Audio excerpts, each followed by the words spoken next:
Hey, Melinda Haynes, license number 102308. Today we are going to talk about some communication styles that are going to help us work with children and adults who are maybe a little bit difficult. They might be highly emotional, unpredictable, erratic, different kinds of behaviors that show up that kind of shut us down and make us feel like we don't want to interact with them. We're going to talk about a few things we can do to help facilitate healthy communication. So number one, be sure that they can see your face. Okay, so just don't go up and talk to the back of somebody's head. Don't holler at them, from another area of the house or, from their car or whatever. You want to be able to talk to them face to face and have eye contact. Number two, you want to use touch. Okay, safe touch, not aggressive touch, not grabbing them like, listen to me, nothing like that, but more like a casual hand on the shoulder, something like that, maybe even just a high five.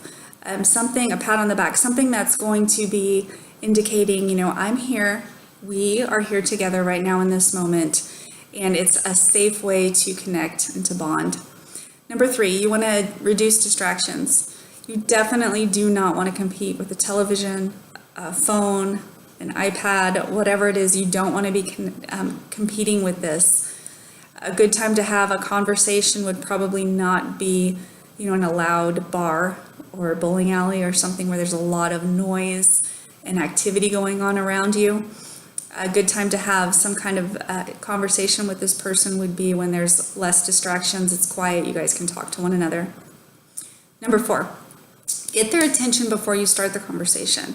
Okay, so if they're busy doing something and you just want to kind of walk up and start a conversation when their mind might be on something else. They might be, maybe frustrated or stressed out about something else. And then when you interrupt them, they might put their frustrations onto you.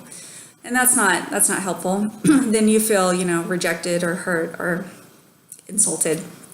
So give them that opportunity to finish what it is they're doing, get their attention onto you, and then you guys can have the conversation. Number five, stay on topic, just one topic at a time.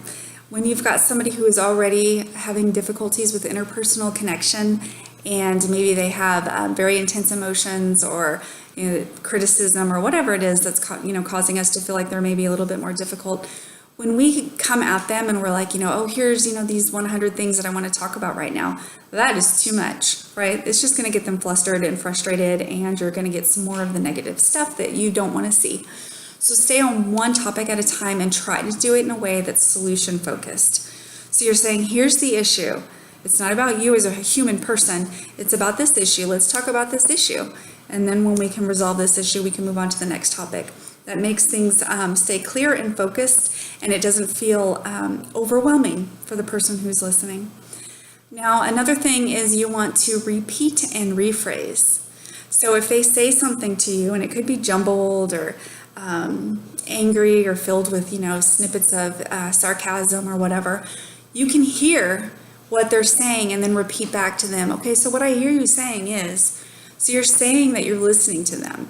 And then you can kind of, when you repeat it back to them, you're kind of filtering out all the extra stuff that people can put in when they're dealing with, lots of extra emotions and communication problems. So you can kind of like simplify what's happening. So what I hear you saying is, this.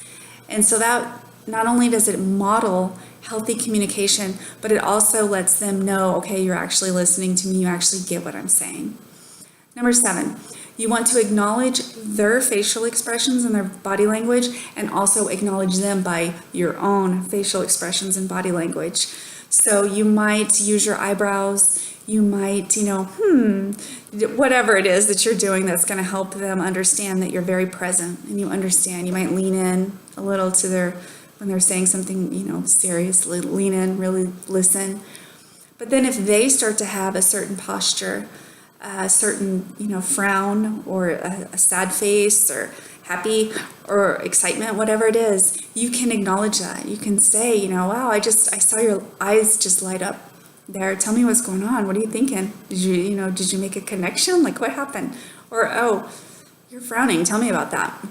So you're asking them to explain their emotional insight.